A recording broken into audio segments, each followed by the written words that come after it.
Students class 10th का compartment का 23 अगस्त 2022 का एग्ज़ाम हो चुका है, ठीक है, मैथ्स का। तो ये हमारे पास जो क्वेश्चन पेपर है वो सेट 1 का है, जिसका कोड है 43061 एंड सीरीज़ है SRQPE/C। तो जिन जिन बच्चों का एग्ज़ाम हो चुका है वो क्वेश्चन पेपर में से अपने आंसर चेक कर सकते हैं। तो इसका सोल्यूशन मैं कर रही हूँ, तो आप आंसर चेक कर लीजिए कि आप कैसा एग्ज़ाम दे के आए हैं। तो ये मैथ्स बेसिक वालों का है, ठीक है। तो सेक्शन ए के अंदर 6 क्वेश्चंस थे, 2 मार्क्स ईच के। तो फर्स्ट क्वेश्चन जो है क्वाड्रेटिक इक्वेशन में से है, तो ये तो सिंपल ही था, 6x² - 2x + 1/6 = 0। तो यहाँ पे फ्रैक्शन था पहले, तो आप इसका एलसीएम लेंगे तो ये हो जाएगा 36x² - 12x + 1 = 0। तो ये आपकी क्वाड्रेटिक इक्वेशन बन गई है। अब आप इसके मिडल स्प्लिट कर लीजिए। कैसे करेंगे, पहले तो 36 को 1 से मल्टीप्लाई कीजिए तो 36 आएगा। फिर इसके ऐसे फैक्टर कीजिए कि मिडिल टर्म आ जाए। तो देखिए 12 है ना, तो 6 6 36 से 12 आ जाता है, 6 6 36 से 36 भी आ जाता है एंड प्लस करके 12 भी आ जाता है। तो यानी कि 12 के हमने फैक्टर कर लिए 6x, ठीक है। फिर कॉमन ले लेंगे 6x, तो यहाँ 6x - 1 बचेगा। सेम ऐसे इसमें से कॉमन 1 आएगा, 6x - 1 बचेगा, ब्रैकेट सेम है तो बाहर ले लेंगे एंड यहाँ से ये बचेगा। तो x की वैल्यू आएगी 1/6। तो आप देखिए आपका आंसर ठीक है कि नहीं, ठीक है। सेकेंड क्वेश्चन, जो फर्स्ट ही क्वेश्चन का बी पार्ट है, ऑप्शन में था और में, ठीक है। तो इसमें आपको क्या करना था, ये मैंने आपको बताया भी था कि ये इंपॉर्टेंट क्वेश्चन है इस टाइप का। तो के की वैल्यू फाइंड करनी थी क्वाड्रेटिक में से, जिसमें आपको कंडीशन दी थी रियल एंड इक्वल रूट्स की। तो ये आपको मैंने बोला था कि इंपॉर्टेंट है, कर लेना, ठीक है। तो इसमें आपका देखिए ये क्वाड्रेटिक इक्वेशन आपको गिवन है 9x² + 8kx + 16 = 0। यहाँ पे a क्या है, देखिए x² का कोफिशिएंट है 9, b जो x का कोफिशिएंट है यानी 8k एंड c जो कांस्टेंट टर्म है 16। अब इक्वल एंड रियल रूट्स के लिए कंडीशन होती है डिस्क्रिमिनेट बराबर 0 होता है।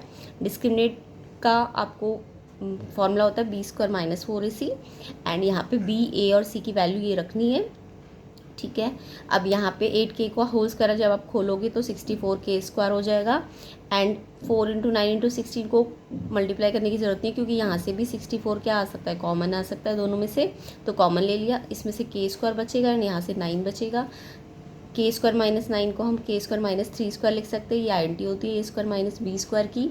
तो a + b, a - b, जहाँ से k की दो वैल्यू आएगी, एक बार -3 और एक बार +3, ठीक है। तो ये k का आंसर है इसका फर्स्ट क्वेश्चन का बी पार्ट का। के की वैल्यू है -3 एंड 3। तो सेकंड क्वेश्चन देखिए, ये सर्कल में से है। ये तो बहुत सिंपल था सर्कल में। तो सर्कल में आपको पता है ये जो रेडियस होती है ये टेंजेंट पे क्या होती है, परपेंडिकुलर होती है ना। तो ये तो पता ही है कि OQP कितना हो जाएगा 90 डिग्री। तो अगर ये एंगल हमारा 90 है और ये 70 है, तो ये ट्राइंगल में ये वाला एंगल कितना आ जाएगा, एंगल सम प्रॉपर्टी लगा के 20 डिग्री का, ठीक है। अब लेकिन आपको ये वाला फाइंड नहीं करना था, आपको फाइंड करना था QPR, ठीक है। तो ये जितना आएगा QPR उसका डबल हो जाएगा, तो 40। तो ये देखिए किस किस का आंसर ठीक है, कमेंट पे आप कमेंट में लिख के दीजिए कि आपका आंसर ठीक है कि नहीं। अब नेक्स्ट क्वेश्चन पे आते हैं, क्वेश्चन नंबर 3 पे। क्वेश्चन नंबर 3 आपके A और B पार्ट है। इसमें AP में से आए दोनों ही क्वेश्चन 2 मार्क्स का है, इनमें से कोई एक आपको करना था। तो दोनों ही सिंपल है क्वेश्चन। तो देखिए थर्ड का अगर A पार्ट की बात करें तो इसमें आपको फर्स्ट टर्म यानी A गिवन है 5, nth टर्म भी गिवन है 40 एंड SN यानी सम ऑफ n टर्म्स भी आपको गिवन है 180। तो SN का आप फॉर्मूला लगाएंगे वो वाला जिसमें आपका AN होता है, ठीक है। तो SN के 2 फॉर्मूले होते हैं, तो आपको AN वाला फॉर्मूला लगाना था। तो n/2 A + AN। AN भी आपको गिवन है 40, यहाँ पे पुट कर देंगे, A भी गिवन है, तो इससे सॉल्व करेंगे तो n आ जाएगा। तो n के लिए देखिए ये पहले प्लस करके वहाँ ले जाके डिवाइड कर देना है एंड ये डिवाइड करके आएगा 4 एंड आपको n निकालना था, तो n का आंसर आएगा 8। तो इसका आंसर भी आप बताइए कि आपने ठीक किया है कि नहीं,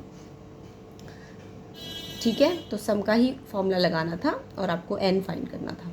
नेक्स्ट क्वेश्चन करते हैं, क्वेश्चन नंबर थर्ड का ही B option. Find the 20th term of the AP, जिसका 7th term 24 less than 11 term. तो ऐसा क्वेश्चन आपका NCERT में भी है। तो थर्ड का बी पार्ट, तो देखिए 7th टर्म 11th टर्म से 24 लेस है, तो ये लेस है ना, तो लेस यहाँ करना है।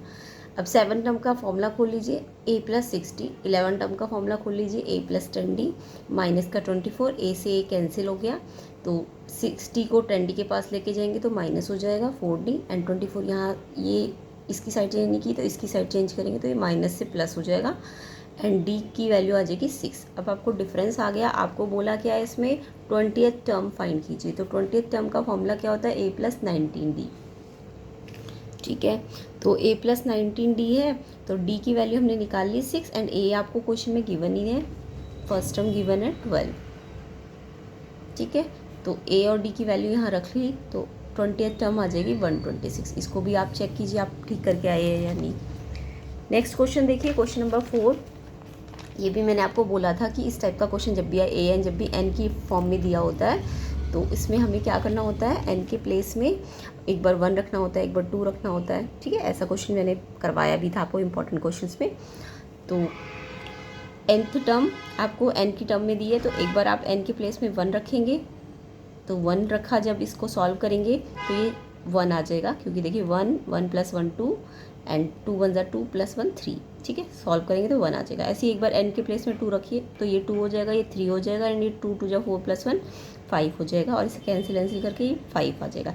सेम ऐसे 3 रखना है n के प्लेस में, तो ये 14 आ जाएगा। अब इन्होंने क्वेश्चन में पूछा है क्या ये सीक्वेंस, पहले तो 3 टर्म्स पूछी है सीक्वेंस की, उसके बाद इन्होंने पूछा है कि क्या ये सीक्वेंस AP है। तो आपको पता है कोई भी सीक्वेंस AP कब होती है, जब उसका डिफरेंस जो होता है वो सेम होता है। तो आप एक बार ये AP की जो 3 टर्म्स आपको मिले हैं, इसमें एक बार a2 - a1 करके देखिए तो ये आया 4, और जब a3 - a2 करके देखेंगे तो ये आएगा 9, जबकि कॉमन डिफरेंस सेम नहीं है।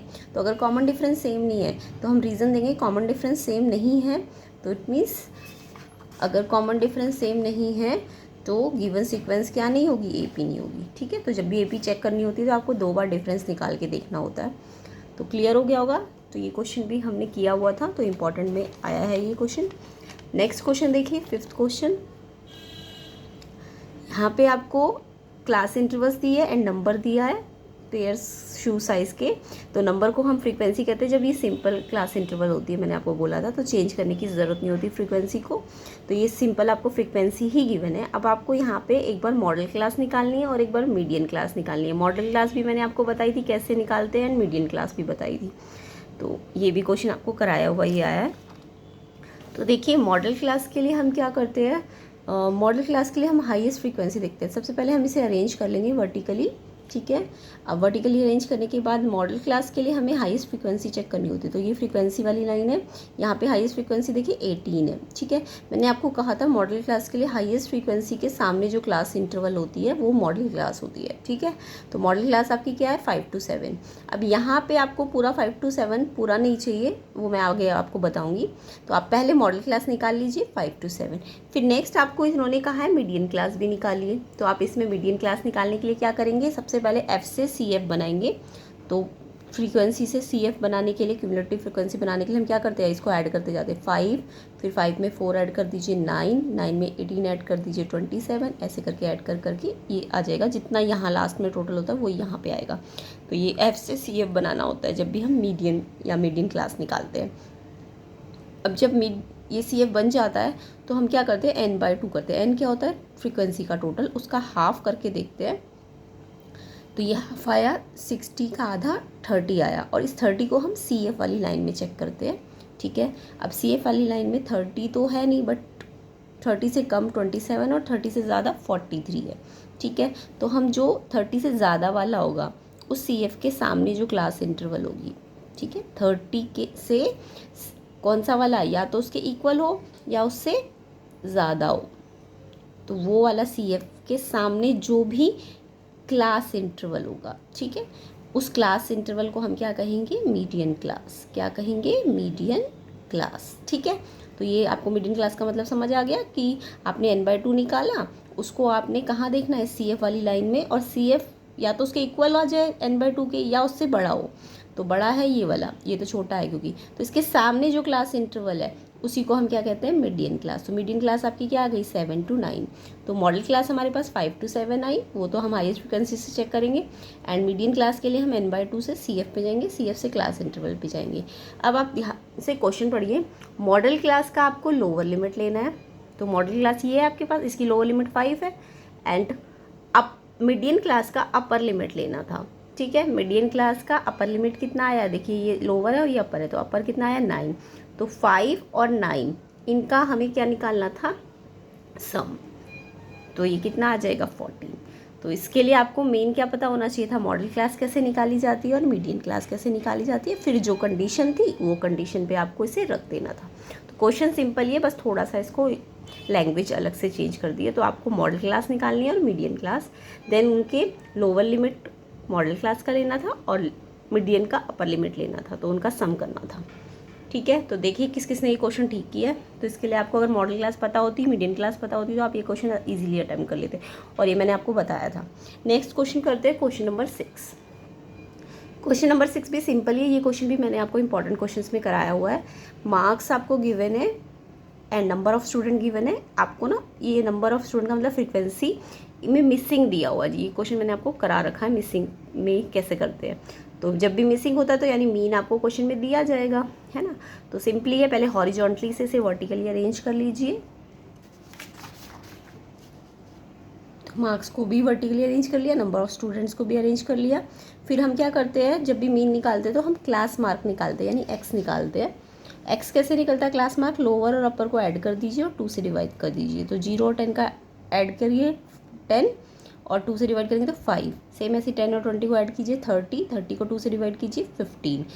ऐसे 20 30 50 होता है, 50 का आधा कर दीजिए 25। तो ये हमें एक तरह से पैटर्न पता चल गया, 5 15 25। तो नेक्स्ट हम अपने आप मालूम कर लेंगे 35 एंड 45। जब ये क्लास मार्क आ जाते हैं, क्लास मार्क का फॉर्मूला आपको समझ आ गया होगा, लोअर प्लस अपर अपॉन 2 इनमें से निकालने होते हैं। ठीक है, अब उसके बाद मीन में नेक्स्ट स्टेप होता है, जो फ्रीक्वेंसी होती है उसको एक्स से मल्टीप्लाई करना होता है। तो 15 5 से 75, 20 इंटू 15 300, 35 इंटू 35 875, के को 35 से करेंगे तो 35K, 10 को 45 से करेंगे तो 450। ठीक है, अब मैंने आपको एक रूल बताया था कि जब भी के मिसिंग होगा तो आप जब इसका ऐड करेंगे ना, फ्रीक्वेंसी का टोटल करेंगे, तो आप के वाली टर्म को अलग से प्लस करेंगे एंड जो नंबर्स है उन्हें अलग प्लस करेंगे। ठीक है, सेम ऐसे एफ में भी होगा, जब एफ का टोटल करेंगे तो जो भी के वाला टर्म है पूरा का पूरा उनको अलग लिखेंगे और ये जो नंबर्स बचे होंगे इनको अलग टोटल करेंगे। के वाली टर्म पूरी की पूरी सेपरेट प्लस करनी है। ठीक है, अब आप मीन का फॉर्मूला लगा दीजिए। मीन का फॉर्मूला तो सबको पता है, एफ एक्स का जो भी टोटल आएगा और एफ का जो भी टोटल आएगा उसको डिवाइड करना होता है। तो एफ एक्स का टोटल ये है आपका और इसका टोटल ये है एंड मीन आपको ना इसमें क्वेश्चन में गिवन है पहले से ही 24। तो आप के लिए कैसे सॉल्व करेंगे, ये आप फ्रैक्शन है ना पूरा का पूरा, तो इसको भी फ्रैक्शन बना लीजिए। 24/1 क्रॉस मल्टीप्लाई कर दीजिए। अब ये पूरा तो 1 से मल्टीप्लाई एज इट इज़ आ जाएगा एंड 24 से ये भी मल्टीप्लाई होगा और ये भी मल्टीप्लाई होगा। देन के वाले टर्म अलग कर लेना और नंबर वाले टर्म अलग कर लेना। 35K माइनस 24K आपका आ जाएगा 11K और ये सॉल्व करेंगे तो ये आ जाएगा 220। तो K का आंसर आना था 20। तो देखिए किस किस ने ये आंसर ठीक लिखा है, कौन कौन ठीक करके आया है, तो कमेंट बॉक्स पे अपना आंसर लिख के भेजिए। तो यहाँ पे हमारा सेक्शन ए कंप्लीट होता है। नेक्स्ट हमारा है सेक्शन बी। ठीक है, सेक्शन बी के अंदर 7 to 10 क्वेश्चंस नंबर थे। ठीक है, यानी कि 7 8 9 10 4 क्वेश्चन थे, 3 मार्क्स के थे ये क्वेश्चन। ठीक है, तो यहाँ पे 7th क्वेश्चन जो है सबसे पहले वो आपका एप्लीकेशन ऑफ ट्रिग्नोमेट्री में से आया हुआ है। तो यहाँ पे सिंपल ही क्वेश्चन था ये, तो ऐसा क्वेश्चन मैंने डायग्राम वाइज समझा भी रखा था। काइट की हाइट दी थी कि इतनी हाइट पे फ्लाई कर रही है। उसके बाद स्ट्रिंग है, स्ट्रिंग काइट का कभी भी स्ट्रेट नहीं होता है। तो डायग्राम देखिए इसका कैसे बनाना था। ये ग्राउंड से हाइट है काइट की 66 मीटर। अब देखिए ये जो स्ट्रिंग है वो कुछ इंक्लिनेशन पे होता है। ठीक है, जो काइट का स्ट्रिंग होता है वो इनका इंक्लिनेशन इन्होंने जो दिया है 60 डिग्री दिया हुआ है। तो ये है एक्चुअल में स्ट्रिंग ये नहीं है। यहाँ तो ये इतनी हाइट पे तो उड़ रही है वो, बट स्ट्रिंग की लेंथ ये होती है। ठीक है, तो एल आपको फाइंड करना था। तो आपको यहाँ पे ध्यान रखना है, जो चीज़ फाइंड करनी है और जो गिवन है उनका रेशो लेना है। तो आपको एक तो परपेंडिकुलर गिवन है क्योंकि ये एंगल यहाँ पे है, तो ये बेस है और ये परपेंडिकुलर है। तो परपेंडिकुलर गिवन है और एल आपको फाइंड करना है। तो आपको क्या लेना था, ये अपॉन ये। तो परपेंडिकुलर अपॉन हाइपोटेन्यूज, ये परपेंडिकुलर तो ये हाइपोटेन्यूज होता है। तो 66/L और यहाँ पे जब भी परपेंडिकुलर अपॉन हाइपोटेन्यूज होता है तो आपको पता है कौन सा रेशो होता है, साइन थीटा। थीटा कितना है 60 डिग्री। साइन 60 डिग्री की आपको वैल्यू पता होनी चाहिए √3/2 एंड क्रॉस करेंगे तो L आ जाएगा आपका। L को √3 से क्या है √3L एंड 66 को 2 से मल्टीप्लाई करना था तो आ जाएगा आपका 132 एंड ये जो √3 है ये डिवाइड हो जाएगा। अब आपको पता है कभी भी रूट को डिनोमिनेटर में नहीं छोड़ना चाहिए तो हम रेशनलाइज कर देंगे √3 से ऊपर नीचे, तो √3 3 हो जाएगा, 3 से ये कैंसिल हो जाएगा एंड ये √3 एज इट इज़ आ जाएगा। ऊपर आ सकता है √3 बट नीचे आता है तो रेशनलाइज करना पड़ता है, ठीक है। तो आंसर आएगा 44√3 मीटर। तो सिंपल ही था क्वेश्चन, बस यहाँ पे 10 नहीं लगा था, यहाँ पे आपको परपेंडिकुलर और हाइपोटेन्यूज लगाना था। तो साइन 60 हो गया। नेक्स्ट क्वेश्चन करते हैं। तो लेंथ ऑफ स्ट्रिंग कितनी आ जाएगी 44√3। नेक्स्ट क्वेश्चन है, ये भी मैंने आपको इंपॉर्टेंस में कराया हुआ है, जहाँ पे हमने कंस्ट्रक्शन लास्ट में जो इंपॉर्टेंट फॉर्मूलेज वगैरह किए थे। तो एक पेयर ऑफ टेंजेंट्स बनाना था जो कि एक सर्कल पे है। तो सर्कल एक बनाना था, रेडियस 4 सेंटीमीटर। तो सिंपल कंपास से आप रेडियस 4 खोलते, कंपास में पेंसिल डाल के उसको 4 सेंटीमीटर खोलना है स्केल से एंड सर्कल बना लेना था। ये तो मैं ऐसे ही बना देती हूँ। तो ये आपको एक सर्कल बनाना था जिसकी रेडियस कितनी है 4। तो ये तो सर्कल तो सबको बनाना आता होगा। अब उसके बाद इस सेंटर से रेडियस 4 पे तो रेडियस 4 कंपास खोलना था और उससे 4 सेंटीमीटर का एक सर्कल बनाना था। अब आपको ये रेडियस कितनी दी हुई है 4 सेंटीमीटर, बट यहाँ से हमने कितने डिस्टेंस पे 6 मीटर डिस्टेंस पे, ये डिस्टेंस तो 4 था ही, तो यहाँ पे अपना स्केल का 0 पॉइंट रखना था और यहाँ से लेके स्केल पे 6 मीटर तक, 6 सेंटीमीटर तक सॉरी। तो अगर ये ऑलरेडी 4 है तो एक्स्ट्रा कितना जाएगा 2 ही जाएगा, है ना। तो ये 0 से ओ सेंटर से कहाँ तक 6 सेंटीमीटर डिस्टेंस तक, मान लीजिए ये P पॉइंट आ जाता, तो ये आपको 6 सेंटीमीटर की लेंथ लेनी थी। सर्कल पहले 4 का बनाना था और फिर यहाँ से यहाँ तक की लेंथ 6 वाला एक लाइन खींचनी थी। फिर इस लाइन का आपको मिड लेना था। अगर ये 6 है तो मिड कितने पे आएगा 3 पे आएगा, है ना। तो मिड 3 पे आता। अब इस मिड का ये जो मिड पॉइंट आया है इस पे पॉइंट आप अपने कंपास का रखेंगे और पेंसिल जो होगा कंपास में वो यहाँ पे रखेंगे। तो पॉइंट यहाँ पे एंड पेंसिल यहाँ पे, तो ये एक सर्कल बन जाएगा पूरा का पूरा, ठीक है। अब ये यहाँ पे 2 पॉइंट्स पे कट करेगा A और B। इस P पॉइंट को इस सर्कल पे, इस पॉइंट और इस पॉइंट पे सर्कल कट करेगा। तो इसको आपको इससे इस पॉइंट को इस पॉइंट से स्केल से मिला लेना है और ऐसे इसको इससे मिला लेना है। बाकी स्टेप्स आपको लिखने थे। पहले तो आपने circle draw a circle with centre O and radius 4 centimetre, okay. Then आपने OP लेंथ खींची 6 सेंटीमीटर। उसके बाद आपने लिखना था कि with take a point M which is midpoint of OP and with MS center draw an arc with OM radius, ठीक है। draw a circle with OM radius which intersect previous circle at point A and B, okay। then join PA and PB। Last में लिखना था PA and PB are required tangents। तो इस type से, यानी जैसे जैसे आपने बनाया था वो स्टेप्स लिखने थे। तो ये क्वेश्चन तो बहुत सिंपल था टेंजेंट्स में से। नेक्स्ट क्वेश्चन देखते हैं हम, क्वेश्चन नंबर 9। तो ये देखिए ये आपका सरफेस एरिया में से आया हुआ है। तो क्वेश्चन नंबर 9 में फर्स्ट पार्ट जो है इसका भी चॉइस का क्वेश्चन था, दोनों एक करना था कोई।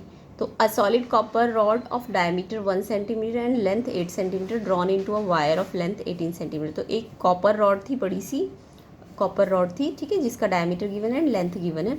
उस रॉड को हमने ड्रॉ किया यानी खींचा और उससे हमने एक वायर बना दिया। अब देखिए जो रॉड है उसकी लेंथ तो कम हो गई और वायर बना दी तो उसकी लेंथ तो ज़्यादा होनी चाहिए, यस। तो रॉड देखिए डायमीटर गिवन है एंड लेंथ गिवन है, तो इट मीन्स वो भी सिलिंड्रिकल है और वायर भी कैसा होता है सिलिंड्रिकल होता है ना। तो जब भी कोई चीज़ से कोई चीज़ बनाई जाती है तो दोनों के वॉल्यूम इक्वल कर देने होते हैं। Volume of solid copper rod equal होगा वॉल्यूम ऑफ वायर। दोनों ही सिलिंड्रिकल शेप में है तो सिलेंडर का वॉल्यूम क्या होता है πr²h। कॉपर रॉड के लिए हमने रेडियस r ली है और हाइट स्मॉल h ली है एंड वायर के लिए हमने रेडियस r ली है और हाइट इसकी कैपिटल H ली है, क्योंकि दोनों की हाइट्स भी डिफरेंट है एंड रेडियस भी डिफरेंट है, ठीक है। यहाँ पे आप पाई से पाई कैंसिल कर सकते हैं क्योंकि N2 में है ना पाई, तो ये कैंसिल हो जाएगी। अब यहाँ पे इसकी रेडियस देखिए, डायमीटर अगर 1 सेंटीमीटर गिवन है तो रेडियस तो हाफ हो जाएगी ना 1/2, तो 1/2 एंड यहाँ भी रेडियस 2 बार है तो 1/2 1/2। हाइट आपको इसकी 8 सेंटीमीटर गिवन है, ये पुट कर देना है। सेम ऐसे यहाँ पे इसकी रेडियस हमें नहीं दी हुई है, लेंथ दी हुई है, तो रेडियस स्क्वायर तो एज इट इज़ रहेगा वायर का, बट हाइट रख देनी है 18, लेंथ मतलब हाइट से है। तो ये भी ध्यान रखना था आपको सेंटीमीटर में ना सारी यूनिट, तो यस हमने कन्वर्जन करने की ज़रूरत नहीं है। अब रेडियस स्क्वायर फाइंड करना है तो ये पहले सॉल्व कर लीजिए, कैंसिल करके 2 आ रहा है। एंड रेडियस स्क्वायर के लिए आपको 18 को यहाँ लेके आना पड़ेगा, क्योंकि ये रेडियस स्क्वायर तो फाइंड करना है ना। तो ये 18 मल्टीप्लाई से डिवाइड में आ जाएगा इसके, एंड ये 2/18 आ जाएगा 1/9। अब स्क्वायर हटेगा तो रूट लग जाएगा, एंड 1 का रूट 1 होता है, 9 का स्क्वायर रूट 3 होता है, तो रेडियस आ जाएगी आपकी 1/3। और आपको यहाँ पे थिकनेस पूछी है, तो यानी कि डायमीटर बोला है, तो 1/3 का डबल कर दीजिए, तो डायमीटर आ जाएगा 2/3 सेंटीमीटर। ठीक है, तो सबका यही आंसर है। सिंपल ही क्वेश्चन था, जब भी किसी चीज़ को किसी में कन्वर्ट करते हैं तो आप उनके वॉल्यूम इक्वल कर लीजिए, और जो भी मिसिंग है वो फाइंड करना होता है। ठीक है, नेक्स्ट क्वेश्चन नंबर 9 का ही बी पार्ट कर रहे हैं हम, चॉइस में है। ये क्वेश्चन भी बहुत बार कराया हुआ है आपको। 3 metallic sphere of radii 6 centimetre, 8 centimetre, 10 centimetre melted to form a single solid sphere. तो 3 मेटेलिक स्फेयर्स है, ठीक है, तीनों की रेडियस अलग अलग है। इन सबको हमने मेल्ट कर दिया और इससे एक बड़ा सॉलिड स्फेयर बना दिया। तो अगर तीनों को मेल्ट करके एक सॉलिड स्फेयर बनाए, तो मेल्ट करने से क्या होता है, जो भी चीज़ जिसमें कन्वर्ट हो रही होती है उनके सबके वॉल्यूम जिसमें वो कन्वर्ट हुआ उसके वॉल्यूम के इक्वल हो जाएगा। तो यहाँ पे 3 मेटेलिक स्फेयर, तीनों की रेडियस अलग है, तो पहले का वॉल्यूम प्लस सेकंड का वॉल्यूम प्लस थर्ड का वॉल्यूम, टोटल वॉल्यूम, इन सब को पिघला के हमने क्या बना दिया, एक सॉलिड स्फेयर बनाया है। ठीक है, अब आपको सिंपली, अब ये कैसे है, ये स्फेयर है, ये भी स्फेयर है ना, तो स्फेयर के वॉल्यूम के फॉर्मूले लगाने। पहले फर्स्ट का 4/3, अब ये फर्स्ट है तो इसकी रेडियस को r1 ले लेना, 4/3 पाई r1 क्यूब। सेकंड का 4/3 पाई r2 क्यूब, थर्ड का 4/3 पाई r क्यूब। ठीक है, अब ये सॉलिड स्फेयर में चेंज करा है तो इसका भी फॉर्मूला तो स्फेयर का ही लगेगा 4/3 पाई, बट इसकी रेडियस बड़ी, क्योंकि बड़ा स्फेयर बन जाएगा तो इसकी रेडियस को हमने कैपिटल R ले लिया। ठीक है, अब यहाँ से आप सब में से 4/3 पाई कॉमन ले सकते हैं तीनों में से, तो ये क्या होगा, इससे अंदर r1 क्यूब बचेगा, इसमें से r2 क्यूब बचेगा, और इसमें से r3 क्यूब बचेगा। और जब कॉमन ले लेंगे तो अब ये ना आप इससे कैंसिल कर सकते हैं, क्योंकि अब ये इनटू में आ चुका है ना, तो ये कैंसिल हो जाएगा इससे। अब ये r आपको फाइंड करनी है, ये वाली r आपको गिवन थी क्वेश्चन में, r1 6 था, r2 8 है एंड r3 10 है, उसका क्यूब निकालना है आपको। सबका क्यूब निकाल के इनको टोटल करा 1728। अब यहाँ पे देखिए क्यूब है तो इसके आप प्राइम फैक्टर कर लेना, और क्यूब है तो 3 के पेयर में से एक एक नंबर के आ जाएगा, बाहर आ जाएगा, तो क्यूब हट जाता है। एंड 2 2 4 3 12, तो ये जो बड़ा सॉलिड स्फेयर बनाया जो इन तीनों से, उसका रेडियस कितना होगा, 12 सेंटीमीटर। तो इम्पॉर्टेंट क्वेश्चन था ये, कराया हुआ भी था। ठीक है, तो सब देखिए ये आंसर आ रहा है कि नहीं, आया कि नहीं आया आपका। अब सेक्शन सी पे आते हैं, सॉरी सेक्शन सी से पहले हम 10th क्वेश्चन डिस्कस करते हैं। एक सॉलिड टॉय था जो हेमिस्फेयर फॉर्म, मतलब हेमिस्फेयर के ऊपर हमने क्या लगा रखा है, एक राइट सर्कुलर कोन। तो ऐसा क्वेश्चन भी हमने बहुत बार किया हुआ है।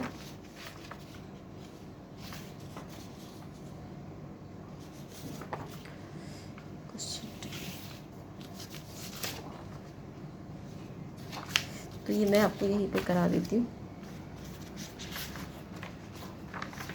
तो देखिए ये क्या है कि इसमें आपको एक सॉलिड टॉय, क्वेश्चन नंबर 10, एक सॉलिड टॉय है जो किस शेप में है, हेमिस्फेयर, हेमिस्फेयर के ऊपर क्या है, कोन है। ठीक है, तो हेमिस्फेयर के ऊपर कोन है, और आपको इन्होंने बोला कि इस पूरे वॉल्यूम ऑफ टॉय, इस पूरे टॉय का वॉल्यूम निकालना है। तो वॉल्यूम ऑफ टॉय जो होगा, volume of toy, volume of cone plus volume of hemisphere हो जाएगा, वॉल्यूम ऑफ हेमिस्फेयर, क्योंकि दोनों का वॉल्यूम पूरा वॉल्यूम बनेगा ना, इसका भी वॉल्यूम और इसका भी वॉल्यूम। इसके अलावा इन्फॉर्मेशन आपको क्या गिवन है, हेमिस्फेयर जो सरमाउंटेड है सर्कुलर कोन पे, उनकी रेडियस सेम है, और हाइट ऑफ द कोन, इस कोन की हाइट कितनी है, 2 मीटर कोन की हाइट है। एंड जो डायमीटर है बेस का, इस कोन का डायमीटर 4 है, तो रेडियस कितनी हो जाएगी, 2 मीटर ही हो जाएगी। जो रेडियस कोन की होगी वही आपकी हेमिस्फेयर की भी हो जाएगी, है ना। ऐसा क्वेश्चन आपने किया भी होगा। तो आप कोन का फॉर्मूला लगाइए 1/3 पाई r² h, volume of hemisphere का फॉर्मूला लगाइए। हेमिस्फेयर देखिए स्फेयर का आधा होता है, तो स्फेयर 4/3 है तो वो 2/3 पाई r³ हो जाएगा। दोनों की रेडियस सेम है तो r ही रखना है दोनों में। ठीक है, अब देखिए एच भी यहाँ पे देखिए, एच इसका कितना है, 2 मीटर, और रेडियस भी कितनी है, 2 मीटर, तो एच आर की तो इक्वल है। तो आप यहाँ पे ना इसको भी आप आर ही लिख सकते हैं, तो आर क्यू स्क्वायर और आर कितना हो जाएगा, r³ हो जाएगा। यहाँ लिख देना एच आर के बराबर है। अब इससे क्या होगा, आपको कॉमन लेने में आसानी रहेगी। तो आप 1/3 भी दोनों में आ रहा है, और पाई भी दोनों में आ रहा है, और r³ भी दोनों में आ रहा है ना। तो अंदर क्या बचा, इसमें से तो कुछ नहीं बचा, इसमें से जस्ट कितना बचा 2, ठीक है। अब यहाँ पे आप इसे सॉल्व करेंगे तो 3 हो जाएगा,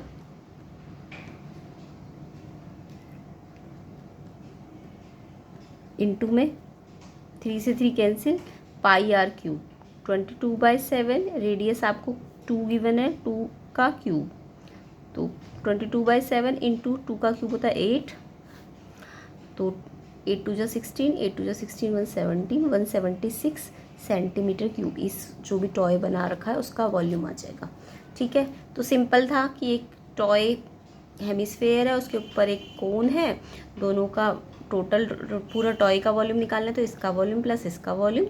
अब वॉल्यूम में आपको पता है कोन का volume 1/3 pi r square h होता है, हेमिस्फेयर का वॉल्यूम 2/3 पाई आर क्यूब होता है। अब आपको पता है कि यहाँ पे जितना रेडियस कोन का है वही हेमिस्फेयर का है, और सेम हाइट भी उतनी दी हुई है कोन की, तो इट मीन्स आप हाइट को भी आर रख लीजिए, तो ये आर क्यूब हो जाएगा, यहाँ भी आर क्यूब है। अब 1/3 भी सब में है, पाई भी सब में है, और आर क्यूब भी सब में है, तो इसमें से कुछ नहीं बचा, यानी पूरा कट गया तो 1 बचेगा, और इसमें से ये कट गया, ये कैंसिल हो गया, ये कैंसिल हो गया, तो जस्ट 2 बचेगा। 1 और 2 ऐड करेंगे 3 से कैंसिल हो जाएगा, पाई आर क्यूब में वैल्यू रखेंगे आर की, तो ये 176/7। तो देखिए आपका आंसर ठीक आया कि नहीं आया, ठीक है। तो ये हमारा सेक्शन बी यहाँ पे ख़त्म होता है। सेक्शन सी पे आते हैं। सेक्शन सी 4 मार्क्स के थे, तो इसमें एप्लीकेशन ऑफ ट्रिग्नोमेट्री में से है क्वेश्चन, तो ये भी आपका एक बुक के अंदर से ही आया, एनसीईआरटी में से। तो एक ट्रांसमिशन टावर है जो कि एक बिल्डिंग की के ऊपर फिक्स किया गया है, उस बिल्डिंग की हाइट आपको 20 गिवन है। तो देखिए ये एक बिल्डिंग है ए बी, और इस पे एक टावर फिक्स किया है AC, तो यहाँ पे लिख लेना था AB height of building 20 metre given है, height of tower H metre है, ठीक है। और आपको बोला है कि ये जो एंगल बनाया गया है एक ग्राउंड के पॉइंट से bottom and top of transmission tower, देखो ये टावर है, टावर का ये बॉटम है और ये क्या है टॉप है, तो बॉटम का एंगल आपको 45 गिवन है, और टॉप का एंगल ये पूरा यहाँ से ग्राउंड से बनेगा 60 डिग्री है, ठीक है। तो और ऑब्वियसली ये भी पता होगा छोटा एंगल है तो कम बनेगा, और बड़ा एंगल है तो 60 डिग्री का बनेगा, ठीक है। तो अब आपको ये हाइट ऑफ टावर फाइंड करना था, तो ये सारी इन्फॉर्मेशन आपने लिख लेनी है। पहले आपने ये वाला ट्रायंगल लेना था ABD, इसमें आपको ये पता है तो ये निकल जाएगा ना, परपेंडिकुलर अपॉन बेस क्या होता है tan थीटा, थीटा कितना है इसमें 45, tan थीटा 45 पे 1 होता है, 20/x = 1, तो x की वैल्यू क्रॉस करके 20 आ जाएगी। सेम ऐसे आप बड़ा वाला ट्रायंगल लेना, जब 2 ट्रायंगल होते हैं पहले छोटा लेते हैं और फिर बड़ा लेते हैं ये वाला। अब इसमें आप परपेंडिकुलर ये पूरा ले लेंगे, तो ये है ये प्लस ये h + 20, एंड ये बेस तो x ही है, tan 60 आ जाएगा यहाँ पे, तो √3 हो जाएगा। अब आपको पता है x आपने यहाँ से फाइंड कर लिया था 20, तो यहाँ पे पुट कर देंगे, फिर क्या करेंगे tan 60 की वैल्यू √3 क्रॉस मल्टीप्लाई, तो h + 20 तो 1 से हो जाएगा, और 20 × √3। अब h आपको फाइंड करना है तो +20 वहाँ जाके माइनस हो जाएगा, 20 कॉमन आ जाएगा, इसमें से √3 बचेगा, यहाँ कुछ नहीं कैंसिल हो गया तो 1 बचेगा। √3 की वैल्यू होती है 1.73, -1 करेंगे तो ये आएगा 0.73, एंड लास्ट में 20 से क्या करना है मल्टीप्लाई करके पहले मल्टीप्लाई कर लेना पूरा, फिर डेसिमल 2 के बाद लगा देना, तो ये आंसर आना था 14.60 मीटर। तो ऐसा क्वेश्चन हमने किया हुआ है, क्वेश्चन पेपर में भी किया था हमने, जो बेसिक का 2022 का एग्ज़ाम का क्वेश्चन था, तो उसमें से ही वैसा ही क्वेश्चन आया हुआ है ये, ठीक है। अब नेक्स्ट क्वेश्चन करते हैं, क्वेश्चन नंबर 12। ये भी हमने इंपॉर्टेंट क्वेश्चन में किया था, जहाँ पे सर्कल के मैंने इंपॉर्टेंट क्वेश्चन कराए थे 2-3 दिन पहले। तो ये क्वेश्चन में आपको 12th में 2 ऑप्शन दिए, बट दोनों ही कुछ एक जैसे, तो मैंने एक ही को करके दिखा दिया, ठीक है। तो पहले हम इसका B पार्ट देख लेते हैं, फिर A पार्ट उसी की हेल्प से हो जाएगा। तो एक क्वाड्रिलेटरल ABCD बनाया गया है एक सर्कल के चारों ओर, ठीक है, और प्रूव करना था इसकी अपोजिट साइड का टोटल इक्वल है दिस साइड के टोटल के, ठीक है। तो यहाँ पे पहले हमें लिख लेना, जैसे मैंने तो ऊपर वाला क्वेश्चन कर दिया पैरेललोग्राम, तो आप क्वाड्रिलेटरल लिख लेना था सेकंड क्वेश्चन में। और आपको पता है अगर ये क्वाड्रिलेटरल या पैरेललोग्राम इस पे सर्कमस्क्राइब है तो ये इसकी टेंजेंट्स बन जाएंगी सर्कल की, तो ये सारी टेंजेंट्स है जो P point, Q point, R point और S पॉइंट पे टच कर रही है, तो ये पॉइंट ऑफ कॉन्टैक्ट्स है इसके। अब आपको पता है कि एक्सटीरियर पॉइंट से 2 टेंजेंट, अगर A पॉइंट है इससे 2 टेंजेंट जा रही है AP और AS, तो वो बराबर हो जाएंगी, ये थ्योरम होती है, length of tangent from an exterior point are equal. Same ऐसे बी पॉइंट से बी पी बी क्यू के इक्वल हो जाएगा। अब बी पी बी क्यू के इक्वल ध्यान से लिखना, क्योंकि हमें देखना पड़ेगा अगर हमने ए पी ए एस के बराबर की है तो ए पी के साथ कौन सी जुड़ी है, बी पी, तो बी पी को ए पी के नीचे लिखना और बी क्यू को यहाँ साइड में लिख देना। अब बी क्यू के साथ कौन सी जुड़ी है, सी क्यू, सी क्यू किसके बराबर है, सी आर, तो बी क्यू के नीचे सी क्यू लिखना और सी आर। फिर सी आर से कौन सी जुड़ी है, डी आर, डी आर किसके बराबर है, डी एस के, ठीक है, तो इसको इसके नीचे लिखना। अब यहाँ से इसको ऐड कर देना और यहाँ से इसको ऐड कर देना, तो ये ए पी और बी पी ए बी हो जाएगा, ए पी और बी पी ए बी हो जाएगा, सी आर और डी आर सी डी हो जाएगा। सेम ऐसे ये ए डी और बी सी हो जाएगा। अब देखिए ये क्वेश्चन तो यहीं पे ख़त्म हो गया, बट जो 12th क्वेश्चन का ए पार्ट है उसमें आपको ना ये पैरेललोग्राम गिवन है, क्वाड्रिलेटरल की जगह पैरेललोग्राम गिवन है। तो यहाँ पे हमें पता है पैरेललोग्राम में ये देखिए ये 12th का बी पार्ट तो यहीं तक था, बस पैरेललोग्राम की जगह आपको क्वाड्रिलेटरल लिखना था। अब मैं इसका ही ए पार्ट का बाकी का क्वेश्चन जो 2 लाइन एक्स्ट्रा है पैरेललोग्राम की, तो जब ये पैरेललोग्राम है तो आपको पता है ए बी और सी डी बराबर होते हैं, तो सी डी को भी आप ए बी लिख सकते हैं, है ना। ऐसे ही ए डी और बी सी को भी आप क्या, या तो बी सी ए डी को भी क्या कर दीजिए, बी सी कर दीजिए। क्यों, क्योंकि पैरेललोग्राम में अपोजिट साइड क्या होती है, ए बी सी डी के बराबर होता है और बी सी ए डी के बराबर होता है।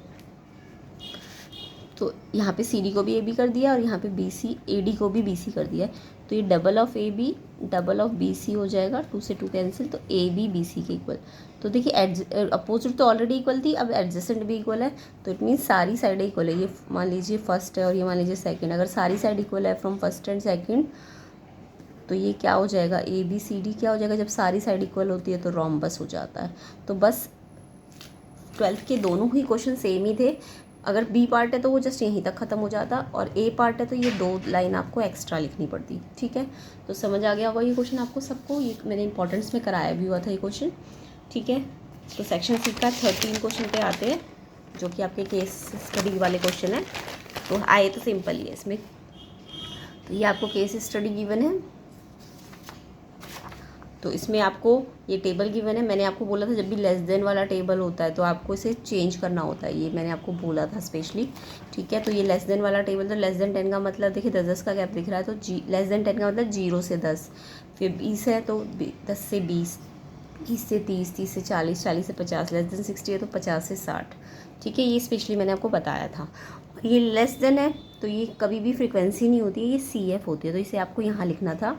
और सी एफ से एफ निकालने का तरीका भी आपको बता रखा है लास्ट में जब मैंने फॉर्मूले रिवाइज कराए थे। तो सी एफ से एफ निकालने के लिए हम क्या करते हैं, पहले तो ये फर्स्ट वाला एज इट इज़ लिखते हैं जब भी लेस वाला होता है, ठीक है।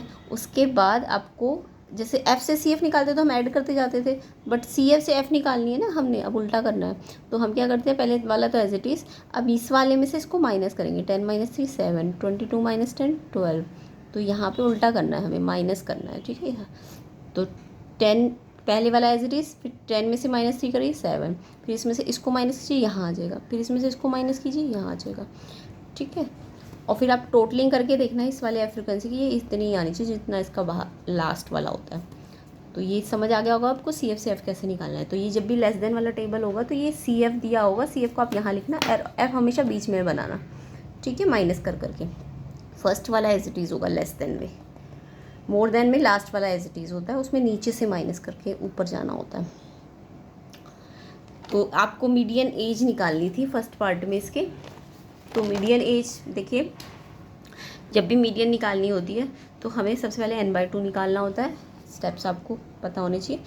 n/2 का मतलब n फ्रिक्वेंसी का टोटल, उसका हाफ कीजिए तो ये आएगा 35.5। फिर ये मैंने अभी थोड़ी देर पहले पीछे क्वेश्चन में आपको बताया, इसको आपको ना सी एफ की लाइन में देखना है, ये सी एफ की लाइन है, या तो ये सी एफ के बराबर हो या सी एफ से बड़ा हो, ठीक है। तो देखिए यहाँ पे ये छोटा है इस नंबर से और ये बड़ा है, तो आप ये वाला पे लाइन लगा देंगे, तो ये आपकी मीडियन क्लास है, ठीक है। इसमें ये एल हो जाएगा, ये एफ हो जाएगा, और ये सी एफ ये वाला नहीं लेना, फॉर्मूले में ऊपर वाला लेंगे, ठीक है। ये फॉर्मूला होता है L + n/2 - CF/F × H।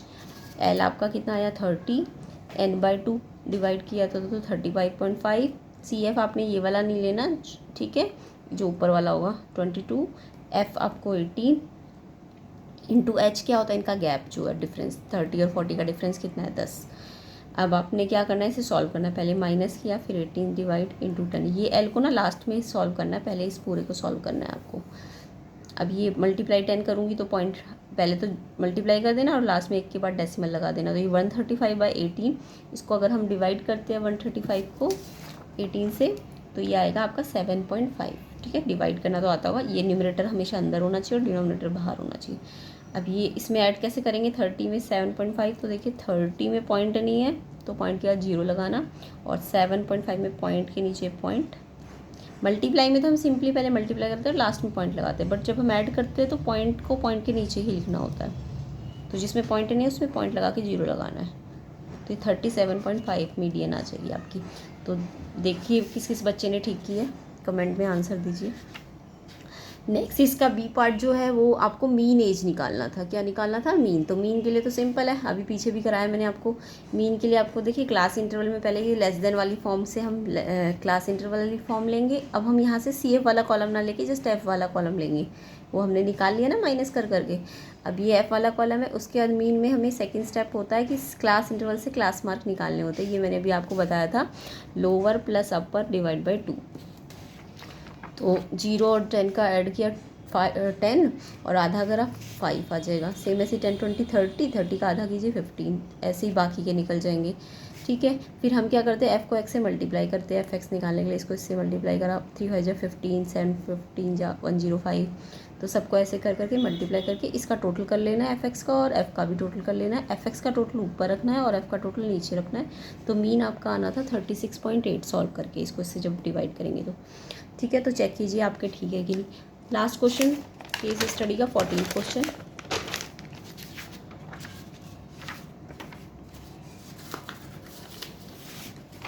तो 14 क्वेश्चन मैं आपको करके दिखा देती हूँ। तो 14 क्वेश्चन में आपको क्या दिया था कि ये एक रेक्टेंगुलर फील्ड था। ठीक है, इसमें ये इसकी विड्थ थी, ये इसकी विड्थ थी और ये इसकी लेंथ थी। ठीक है, तो ये वाई है तो ये भी वाई हो जाएगी। यहाँ से आपको रिवर बना के दे दिया। अब देखिए एरिया तो आपको सिंपली 1500 मीटर स्क्वायर बोला है। तो एरिया क्या होता है, लेंथ इंटू ब्रेथ। लेंथ है आपकी एक्स एंड ब्रेथ है आपकी वाई। तो एक्स इंटू वाई बराबर कितना गिवन है, 1500। तो यहाँ अब पेरीमीटर इन्होंने पूछा है कि पेरीमीटर एक्स एंड वाई की टर्म्स में बताइए। तो पेरीमीटर, वैसे तो पेरीमीटर अगर मैं सिंपली बोलूँ तो 2 ब्रैकेट एल प्लस बी होता है ना। तो 2L क्या है आपका x और ब्रेथ क्या है y। बट यहाँ पे ध्यान रखने वाली बात है कि ये जो फील्ड है ना, इसमें जो हमने फेंसिंग की है ना, उसमें जो रिवर साइड वाली लेंथ है उसको हमने फेंस नहीं किया है। ठीक है, तो ये जो हमने वायर यूज़ की है फेंसिंग करने के लिए 110 मीटर की, ठीक है, ये हमने इस लेंथ पे यूज़ नहीं किया है। तो यानी हमने लेंथ एक ही ली और ब्रेथ 2 ली है। तो x प्लस वाई ये नहीं लिया क्योंकि यहाँ पे फेंसिंग नहीं हुई है। तो हमारा जो रिक्वायर्ड पेरीमीटर यूज़ हुआ है, ये लेंथ ऑफ वायर यूज़ हुई है कितनी की, 110 मीटर की। वो जस्ट एक लेंथ पे यूज़ हुई है और 2 ब्रेथ पे यूज़ हुई है। तो ये ध्यान रखना। वैसे तो ये होना चाहिए था बट हमारा ये वाली साइड फेंसिंग नहीं हुई है। तो जस्ट x प्लस वाई यानी कि x प्लस 2y पे फेंसिंग हुई है। अब यहाँ से आप क्या करेंगे, x को y की टर्म में ले लेंगे और इसको इस इक्वेशन में पुट कर देंगे। तो x आपका है 110 माइनस 2y, यहाँ से पुट कर देना है। ये मान लीजिए फर्स्ट है और ये सेकंड है, और ये y को हमने एज इट इज़ लिखना है। x के प्लेस में ये जो आया था वो रखना है फ्रॉम सेकंड। ठीक है, अब इसे अंदर क्वाड्रेटिक बनाइए, इसको इससे मल्टीप्लाई कीजिए, इसको इससे मल्टीप्लाई कीजिए, y आ जाएगा। पहले इससे करेंगे तो 2y², इससे करेंगे तो 110y एंड ये एज इट इज़। अब इसकी माइनस की साइड चेंज कर दीजिए तो ये प्लस का हो जाएगा, ये भी प्लस का हो जाएगा। और आपको पता है इसकी साइड चेंज की, इसकी तो नहीं की है, तो ये एज इट इज़ रहेगा। इस साइड 0 बचेगा। इसके बाद 2 कॉमन ले लीजिए सब में से, ये 2 कॉमन लेंगे तो 2 7 जा 14, 2 5 जा 10, 750 आ जाएगा। 750 के ऐसे फैक्टर कीजिए कि 55 आ जाए। देखिए 750 × 1 750 आ रहा है। अब इसके ऐसे फैक्टर कीजिए 55 आ जाए, तो इसके फैक्टर करेंगे तो 30 × 25, 30 × 25 750 होता है, इसके प्लस करेंगे तो 55 आ जाएगा आपको। तो 55 के फैक्टर मिल गए 30y + 25y + 750 = 0। इसको मिडिल स्प्लिट कर दिया हमने, तो ये एज इट इज़ लिख दिया। अब इनमें से कॉमन ले लीजिए y, और y अंदर बचेगा इसमें से, 30y में से y कैंसिल तो 30 बचेगा। सेम ऐसे 25 और 750 में से 25 कॉमन, अंदर इसमें से y बचेगा, 25 से इसको डिवाइड कीजिए तो ये आएगा 25 3 का यानी 30। ये ब्रैकेट सेम है, इट मीन्स हम सही कर रहे हैं। y + 30 एक ब्रैकेट कॉमन वाली आ जाएगी और एक ये वाला आ जाएगा। मिडिल स्प्लिट वगैरह तो सबको करना आता होगा। अब y या तो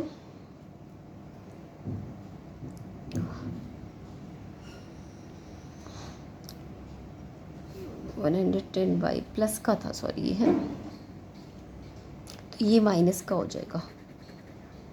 ये किसका हो जाएगा? माइनस का हो जाएगा। तो ये दोनों ही माइनस के आ जाएंगे। अब y - 30 कॉमन। अब अगर ये माइनस है तो यहाँ भी माइनस आ जाएगा, माइनस साइन को सही कर लेना, ठीक है। तो या तो y - 30 बराबर 0 है तो y की वैल्यू 30 आ जाएगी, और अगर y - 25 0 है तो y की वैल्यू 25 आ जाएगी। तो y की दो वैल्यू आ रही है। ये माइनस साइन आप ठीक कर लेना, यहाँ क्योंकि प्लस में आया था ना, तो साइड चेंज करेंगे तो ये माइनस में हो जाएगा, और ये माइनस में होगा तो ये स्प्लिटिंग भी माइनस में होगी, और फिर ब्रैकेट में भी माइनस आ जाएगा, और यहाँ भी माइनस आ जाएगा, ठीक है। तो y की दो वैल्यू आएगी 30 और 25। अब y की वैल्यू आप x में रख दीजिए इधर, तो x की भी दो वैल्यू आ जाएगी। जब आप y को 30 रखते हैं तो 30 वहाँ जाके डिवाइड होके x 50 आंसर देगा, और जब y को आप 25 रखते हैं तो x 60 आंसर देगा, ठीक है। यहाँ पे जब आप रखेंगे तो ये वैल्यूज़ आनी थी। आपको डायमेंशंस पूछी थी रेक्टेंगुलर फील्ड की, तो x आ गया आपका 50 और y आ गया 30, ऐसी x 60 और y कितना आ जाएगा 25। क्लियर हो गया? तो आप चेक कीजिए और कमेंट बॉक्स में आंसर बताइए किसके कितने ठीक है, ठीक है। नेक्स्ट क्वेश्चन, नेक्स्ट हम सेट 2 को भी इसमें डालेंगे वीडियो में। अभी ये सेट 1 था।